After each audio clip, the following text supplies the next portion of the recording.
Hi, I'm Jim Silver. I'm a lawyer, and I'm the co-author of Almost a Psychopath. One of the really important things to know about people who are psychopaths or almost psychopaths is that you need to take a long view. We have to have a history of certain behaviors and certain affects or certain emotional responses.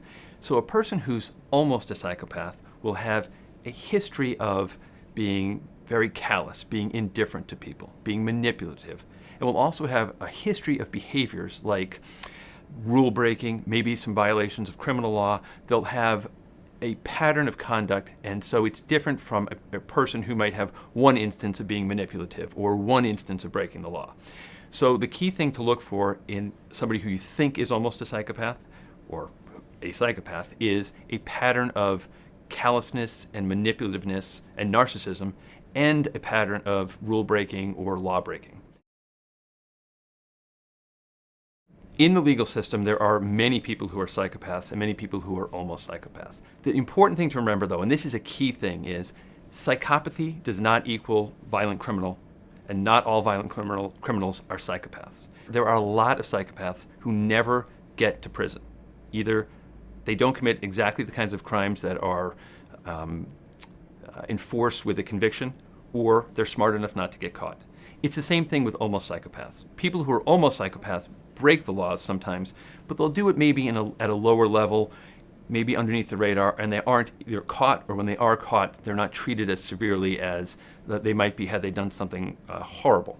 So the prison population has an enormous number of psychopaths relative to their percentage in the general population, and it's the same with almost psychopaths. They're overrepresented. But there are plenty of psychopaths and almost psychopaths who never get into the criminal justice system. So it's a mistake to think that every psychopath is going to wind up in prison. It's also a mistake to think that everyone in prison is a psychopath or an almost psychopath. So if you think you know somebody who is a subclinical psychopath, the best thing to do may really be to try and get away, because it is difficult behavior to change. But if you can't get away, there are treatment options available for somebody who's an almost psychopath. And it probably is going to be something about behavior modification, appealing to the self-interest of the person who's almost a psychopath to try and get them to change their behavior, even if you can never change their underlying callousness and narcissism. One of the main things I learned when I wrote this book is that psychopathy and almost psychopathy is a broad spectrum of behaviors and emotional responses. It's not just an on-off. Either you are a psychopath or you're not, or you're an almost psychopath or you're not. The main way I think this book will help people is it will help them to understand something we talked about in the preface of our book, which is sometimes you have an experience with a person and later you look back and you say, what was that about? What happened? Hopefully, if you read this book, you may understand that some of those what was that about moments are when you were dealing with an almost psychopath.